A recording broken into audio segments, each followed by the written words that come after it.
I think the starting part of my career was some guy walking up to me. I studied theatre and film, and sometime in 200 levels, some guy said, so in theatre arts, we have like different departments. There's makeup, there's acting, there's lights, there's sound. But I found out that there was this department that had just guys, right? And I was curious, and I'm like, what's going on here? Why is it that it's just guys here? And then I wanted to join, and then they said, no, it's not for ladies. And that was the starting point for me, because I told myself, you know what, I'm going to find out what's happening here, and I'm going to work in this department successfully.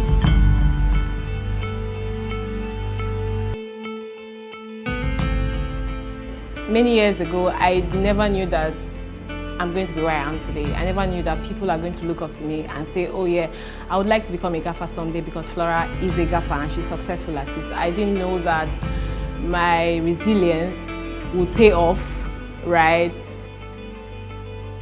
I didn't have I made up my mind I was going to come to Lagos, I was going to pursue this dream, and I didn't have all the support from my parents, you know. They were like, what are you talking about? Gaffer kwa? Like, give him a gaffer.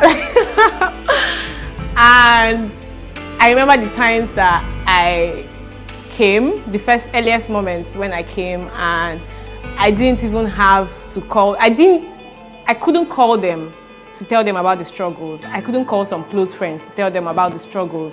You know, I couldn't have these conversations I'm having now, because I needed to prove myself. First of all, I needed to show that it's not a stupid decision, you know. And those days were really hard, because those days I wasn't even making any money.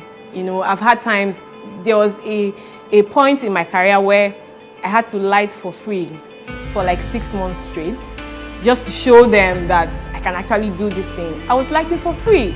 So I had to do other things to make money, to pay transport, to go to where I would light for free, you know. And it's been a lot. It's been a whole lot. But for the fact that I stayed at it, the fact that I didn't give up, at times I felt like crying and just taking my bag and going back home. I'm looking for a 9 to 5. The fact that I stayed true to my calling, I stayed true to my passion is something. Because I mean, right now, a lot of people are looking up, a lot of people are saying, oh yeah, I think there's future here, I think there's something here. And I get calls, I get text messages sometimes, and ladies are reaching out and saying, Flora, I want to be like you someday. And I'm like, oh wow, it's something, right? The fact that I'm able to inspire another lady out there, you know, they are able to look at my life and say, oh, I should pursue this thing, you know. There was no one to look up to, per se. I mean, there were guys in the industry, but there was absolutely no lady who was a gaffer. So there was no one to ask the hard questions. I had to learn the hard way. There was a point in my career where I had issues with my eyes, you know, and it was because of so much exposure to, you know, lighting. I didn't know that there were protective gears I was supposed to use. I didn't know I didn't have to look into the light. You know, there was a time I had issues with my waist. I didn't know I was carrying too heavy stuff. I didn't know I was carrying it the wrong way. So, I mean, there's been mistakes over the years, and I think that one thing I have given to myself is just not giving up, right? The fact that I have stayed, and I'm here today.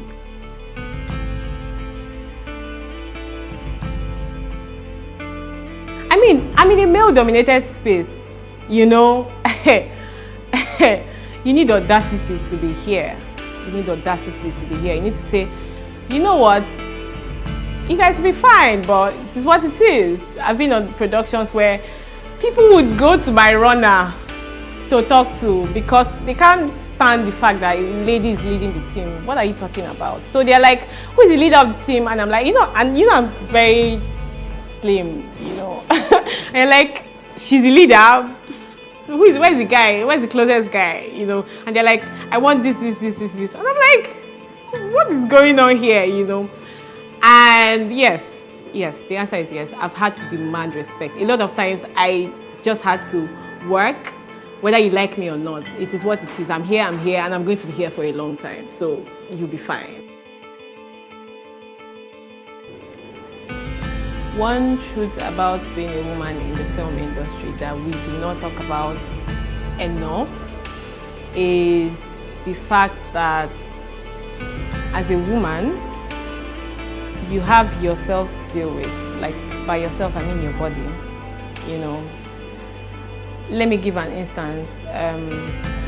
I'm someone who has painful menstrual cramps. Like, it's usually very dramatic, I can't stand up, I can't walk, I can't lift a stand, you know, very intense, even when I use drugs. So it comes, sometimes it's fair when I use drugs, sometimes it doesn't even respond to drugs. And not just me, there are a lot of women like that. I've had to deal with a lot of women who were filming and you see that they are not okay. Because as a woman, you know when a woman is not okay. When you look at her like, what's up, what's going on? And then she's like, it has come, what has come? Cramps, I need to change my pad, I need to lie down for 10 minutes, I need to lie down for 1 hour, I need to get back. And a lot of times, you're filming in a space where you don't even have access to a clean restroom. We are filming, maybe you're on an epic set and there are no bathrooms, and you're having to think about, how do I change my pad? I'm saying it as it is, like where do I get to lie down? I forgot to bring my drugs today and I'm having serious cramps. How do I get back to the hotel? You know, some of all these questions, some of them have children and they have to breastfeed them. You have to do a lot more. You have to contribute a lot more. You have to be extra. You have to find a way to manage cramps and, you know, work. You have to find a way to manage your baby who is crying and work. You have to find a way to be the wife. You know, there's a lot more demand on women who are married, for instance. You know, you have to explain to your husband. For those of them who married husbands are not filmmakers, you have to explain to your husband that I'm going to be out for 1 month or maybe I'm coming back today and I'm going to be home by 12 midnight. There's just so much, really. There's just so much. Balancing it is a lot. Give to gain, symbiotic relationship. It's a give and take. Someone is giving, someone is receiving. I'm going to use lighting to explain it because I'm a lighting person. So when there's a reflector and I'm bouncing a light on the reflector, the light is giving me back the reflector is giving me back what I'm bouncing into it, right? So if I bounce a white light into it, the reflector is giving me back a white light. If I bounce a yellow light into it, the reflector is giving me back a yellow light. That's what it is. You give me, you receive from me. I mean, that's what it is to me.